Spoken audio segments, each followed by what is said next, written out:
Hello, നമസ്കാരം. ചിലരുടെ സംസാരം കേട്ടിട്ടില്ലേ? എന്ത് രസമല്ലേ? അവരുടെ സംസാരമാണ് അവരെ മറ്റുള്ളവരിലേക്ക് അടുപ്പിക്കുന്നതും മറ്റുള്ളവരുടെ മനസ്സിൽ അവർക്കൊരു സ്ഥാനമൊക്കെ കിട്ടുന്നത്.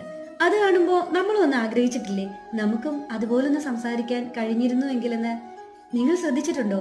നല്ലതായിട്ട് സംസാരിക്കുന്ന ഒരാള് തീർച്ചയായും നല്ലൊരു ശ്രോതാവായിരിക്കണം. നല്ലൊരു ശ്രോതാവിന് മാത്രമേ നന്നായി സംസാരിക്കാൻ സാധിക്കത്തുള്ളൂ. നമ്മുടെ ഒരു ചെവി നോക്കിക്കേ, അത് വളരെ ഓപ്പൺ ആയിട്ടായിരിക്കുന്നേ. ചെവി റെഡിയാ എന്തും കേൾക്കാൻ, പക്ഷേ നമ്മളൂടെ അനുവദിക്കണമെന്ന് മാത്രം. പക്ഷെ നാവിന്റെ സ്ഥിതി അതല്ല. കമ്പിമുള്ള പോലെ 32 പല്ല് വെച്ചതങ്ങ് അടച്ചു വെച്ചിരിക്കുകയാണ്.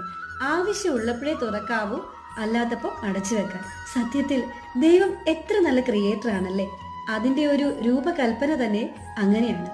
അതുകൊണ്ട് ഇന്നു മുതൽ നമുക്കും നല്ലൊരു ശ്രോതാക്കളാക്കാം. ഒന്നുമല്ലെങ്കിൽ മറ്റുള്ള പ്രശ്നങ്ങളെങ്കിലും കേട്ട് അവരുടെ മനസ്സിനൊരു സന്തോഷം നൽകാനെങ്കിലും കഴിയത്തില്ലേ?